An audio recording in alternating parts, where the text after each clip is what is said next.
ওসমান হাদি নামের বন্ধুটার সাথে কোনোদিন মোলাকাত হয় নাই।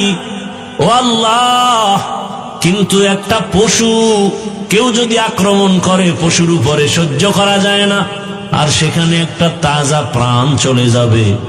আয় আল্লাহ, এটা অন্তরকে মানানো যায় না।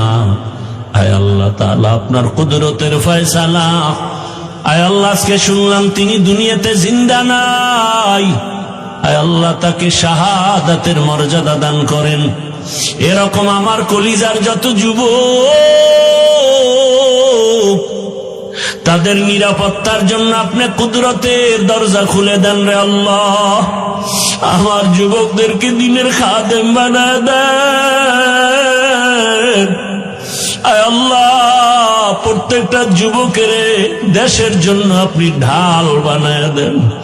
আয় আল্লাহ, কত যুবকের কথা শুনলে কলিজাটা ঠান্ডা হয়ে যায়।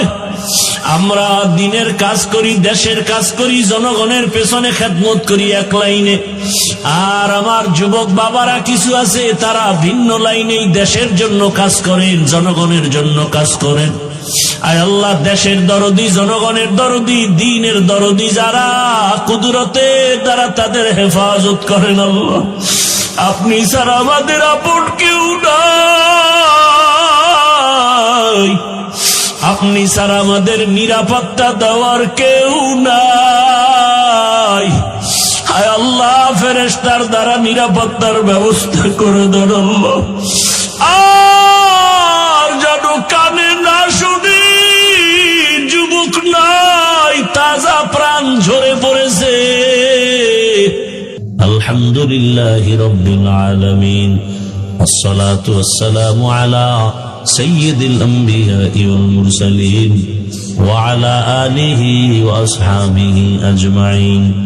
ইয়া আরহামার রাহিমিন, ইয়া আরহামার রাহিমিন, ইয়া আরহামার রাহিমিন। রব্বিরহামহুমা কামা রাব্বায়ানি সগীরা। ও দয়ার মালিক, গুনার বোঝা নিয়ে আপনার দরওয়াজায় হাত তুলেছি। কত উলামায়ে কেরাম, মুরব্বী, হাজী সাহেব, আমার কলিজার যুবক ছাত্র, পর্দার আড়ালের কত মা বোনেরা, আয় আল্লাহ মেহেরবানি করে আমাদের তওবা কবুল করে নেন, জীবনের গুনাহ মাফ করে দেন। আয় আল্লাহ মাহফিল কবুল করে নেন। আয়